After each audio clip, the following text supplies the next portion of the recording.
Ciao, buongiorno. This is Filtaliana and welcome to my channel.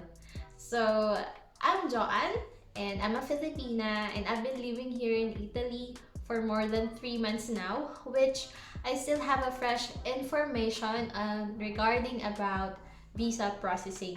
So basically, I created this channel because of the messages that I've been receiving in my messenger since I posted an information regarding my visa approval last May in a group, and that started that I've been getting a lot of messages, and I wanna take this opportunity to say sorry if I'm not responding to you right away, or actually I cannot really respond to you now because I'm also busy here. That's why I created this channel to give you more information and also updates also on the documentations that I've been doing now. So it's an update. Last week I already applied for my permesso di soggiorno or residence permit, and I just need to wait for, they said, maximum 2 months before I get it. So, but later on you will tackle that because first I want to help you regarding the requirements, okay, for the visa. Especially most of the people who are applying for a visa right now in the Italian embassy is to reunite with their partner. So also in LDR, okay, and I've been affected as well with the pandemic. So me and my Italian fiance, we're supposed to get married last September, last August 2020, but then pandemic happened, and then until September 2020, we've heard that the Italian embassy released an announcement in their website that partners can now apply already for a Schengen visa as long as there is a proven stable relationship. So later on we will go detailed more about that. Okay, so right now let's move on. Before anything else, you need to first know, okay, what type of visa that you're going to apply for. So if you're like me, that you're going to apply visa to reunite with your Italian partner or with your Italian fiancé, you have to apply for a type C visa. That is actually under visit family visa. Okay, that visa has a maximum of 90 days where you can actually apply for. But if you're a first timer, I suggest you to put only a maximum of 30 days, especially if you didn't have any travel history. Let's go down to the visa requirements. My advice is first you go to the embassy that you're applying for and then get the checklist. So once you have the checklist, okay, that's the time that you start collating all those documents that you need, which, okay, we will do that now. So you have a further understanding or what are these requirements for, how you get it, where you need to get it, okay, and then some tips of what you are going to do when you are processing your documents. All right, so okay, let's start. Number 1, first checklist. Download the application form. Okay, and after that you filled it and then sign it up. So I will also put it down below, the link directly to the application form, so at least, right, you can save your time on searching it in the Italian website. So number 2, have at least 2 recent passport-sized photos and make sure that you follow the guideline. For the basic guidelines, you need to have a white background and of course a proper way, okay, on how you take a picture. Anyway, when you go to the studio, they will ask you what type of picture, then they will just tell you what to do. All right. And then number 3, of course, your passport. So if you have also your old passport, you have to provide that, and make sure that your new passport is valid for the next 6 months. It's actually our Philippine immigration requirement. And then number 4, proof of sponsorship. So if your travel will be sponsored by your fiancé or by your partner, this is what they call the affidavit of support document, and it should be apostilled. So we have also a further details about that. Maybe I will just create another video for this. Okay, so just stay tuned. And then for number 5, proof of relationship. So this is it. So for the proof of relationship, in my case, I printed all our pictures, conversations from our messenger, the call logs, and also we use Telegram, so I also printed that. But only those that are relevant, okay? I'm not telling you to print every detail of it. So those conversations that are mostly, of course, that you are okay to show it to them. All right. And then since we are actually about to get married, we have booked already some wedding suppliers in the Philippines, so I also added that. And then some some flight tickets that we've done to Palawan and Cebu when my fiancé was going to the Philippines back then before. So basically that's it. Next, proof of financial means. Okay, so proof of financial means, this is what they are telling your bank account or your bank statements for the past 6 months. Or if you have a credit card, you can also add that. So even if you're sponsored, even in my case, okay, I will explain. In my case, my fiancé also sponsored me, but since I have a job, I declare that I have a job.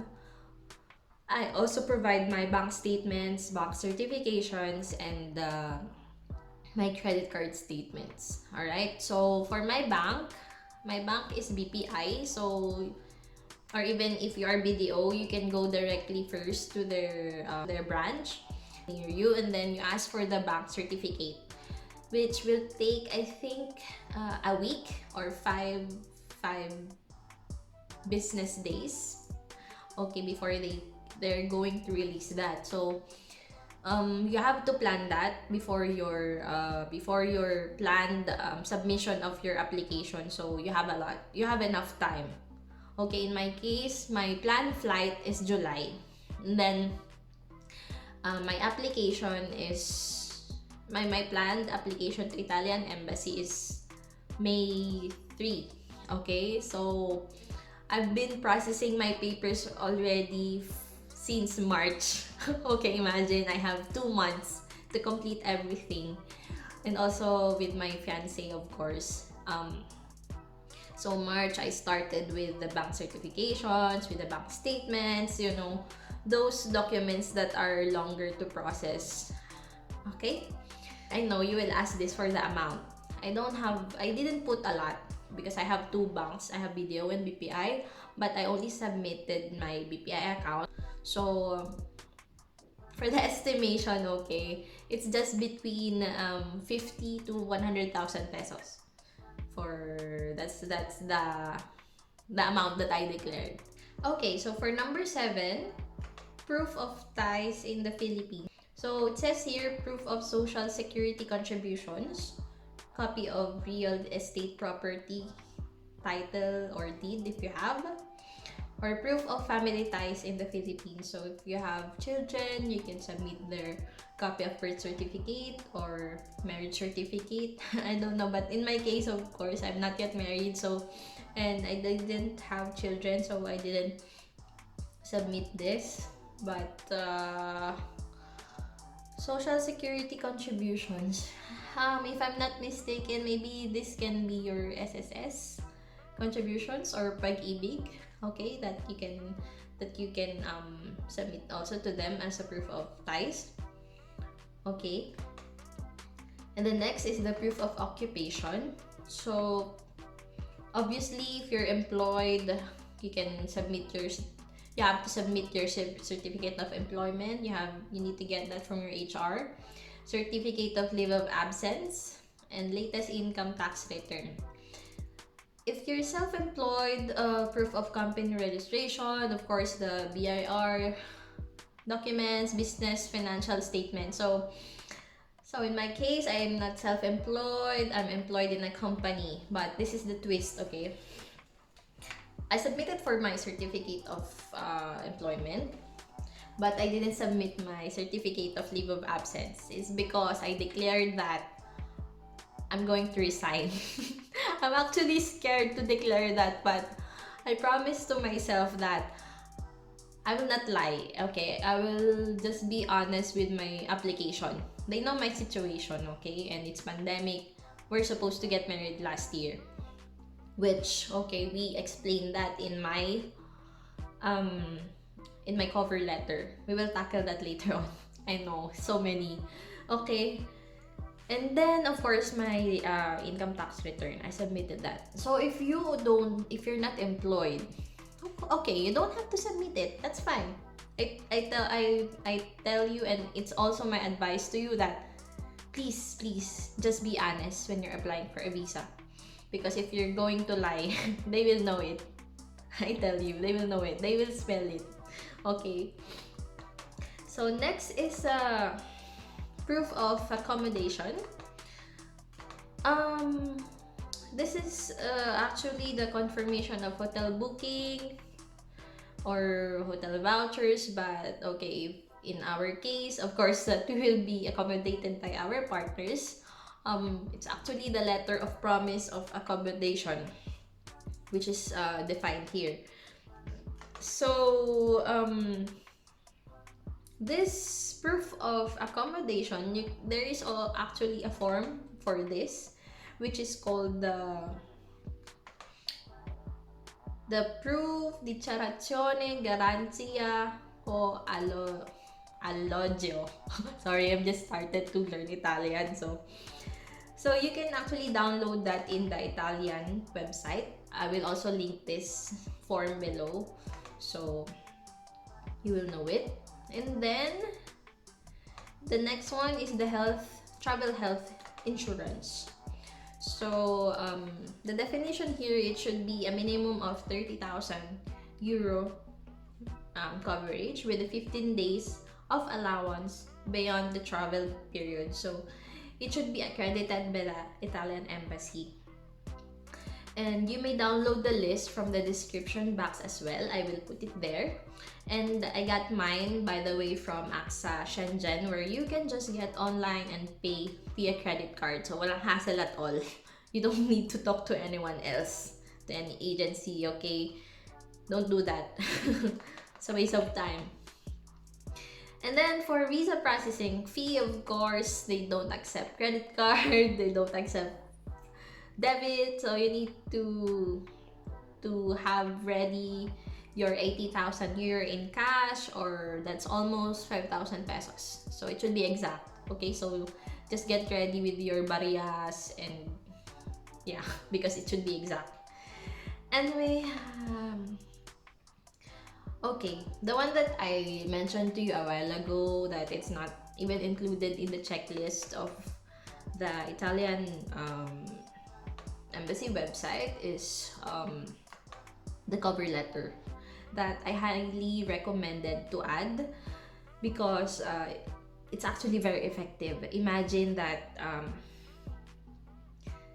it's actually your story, okay, that you can tell it to them by the means of cover letter, and then actually speak out, okay, what why you are applying for a visa.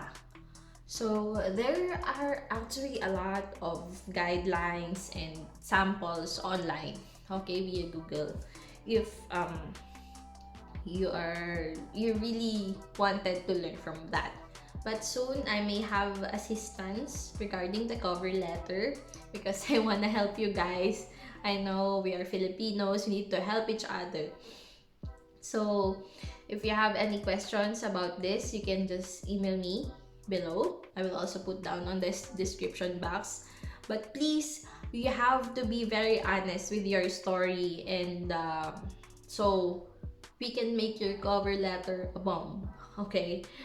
That the consul will understand why you are applying for a visa. I will also create a new video for that regarding the cover letter, how we've done it, because this video is going to be long if I need to add that. Okay, so hello guys. I just noticed while I'm editing the video that flight itinerary is not even included in the visa requirements that I downloaded in the Italian embassy. So guys, FYI, please include your flight itinerary, but please take note that it's not necessary that it is already been purchased. Okay, so you can book flight itinerary to any agency, you know, because to be sure, okay, because mine, I also got it from an agency. I paid, I think, around 800 pesos, but I am reading from the group that there is a cheaper than that, so I will try to search for that and let you know. So FYI also that it needs to be a round-trip ticket, which is also a requirement in the immigration. So again, another topic about the immigration documents. I also noticed that this new checklist that I downloaded from the Italian embassy is different from I have before. It just a slight difference, okay, but still the same though. Just I didn't see the flight itinerary ticket, so I'm very sorry guys, but make sure you have that. And what else? It's not also included the day-to-day itinerary, which I did before. Okay, so you have to do that as well. That's it. If you have any questions, please leave a comment below. Okay, so I will try to answer as soon as possible. And if you want me to make a detailed video about any of the requirements, which I think I already mentioned, I have a lot of assignments to tell to all of you. I will make it, promise. I hope I give you a clear overview on the steps that you need to do now on how to start your visa processing. Oh, by the way, if you're planning to get married in Italy, which I did, you have to consider that you also need to have your birth certificate and your how you call that, certificate of non-marriage, which should also be apostilled. Okay, so we also need to process that anyway. Going to the PSA website, getting those documents is just very easy. They will just deliver straight to your home. What you just need to consider is the appointment on the DFA, how on the apostilling your documents. So during that first quarter of 2021, it's still very easy to get an appointment in the DFA. As what I've heard, as of today, there are a lot of people doing it. So please consider that. Okay. So alright, so that's it. I hope you have at least a clear overview of the requirements in applying for the Italian embassy. So next time, I will make more videos, I promise, on regarding more of the documents and for the visa, and also for the update of what I'm doing here. Okay, so bye guys, I'm gonna see you again next time, so please journey with me. So if you like this video, if you like me to create more of this, to give you more information, just subscribe, okay, and like this video as well. Okay, So, ciao!